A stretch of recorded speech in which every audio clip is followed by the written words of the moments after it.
Hello everyone, this is Devin Thorpe. I'm a contributor at Forbes. I write the social entrepreneur blog, and I'm excited today to have some of the people I admire most.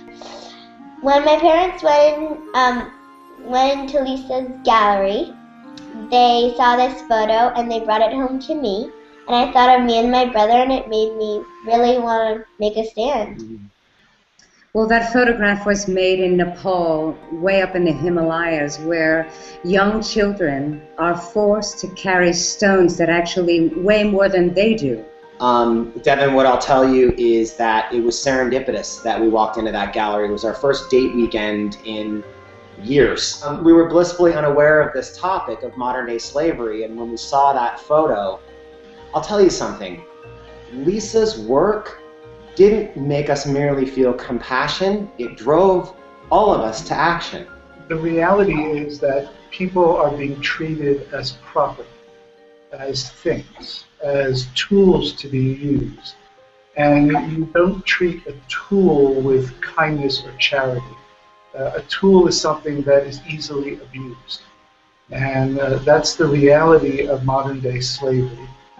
Well, interestingly, slavery is illegal in every country in the world, and yet it exists in almost every country. I think what we are learning, and I know Maurice will have a lot more to say on this, is that laws are in place, in fact, and yet they seem to really only protect the middle and the upper class. So it's often the poor that are the most vulnerable to really being shunned away, and bad things are more likely to happen to them. The penalties that are even on the books that are associated with slavery vary quite dramatically.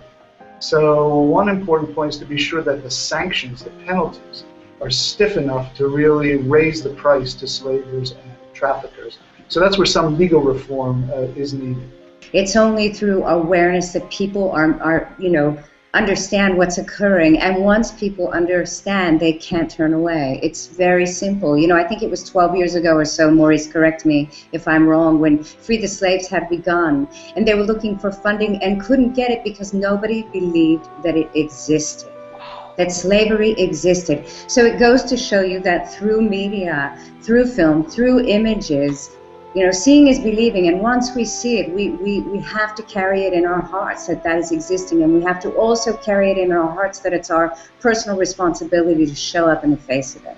So yes, media helps. Let's not blow them up to be giants or Goliaths, because they're not. Wow. We actually depend upon people being incredibly isolated and weak and disorganized in order to perpetrate their crimes.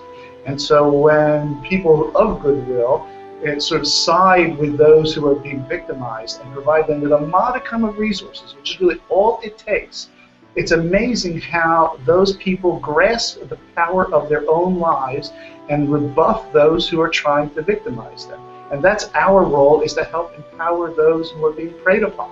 Yeah, I don't really see a lot of obstacles in life. I just see the reasons why we can, and I don't see the reasons why we can't.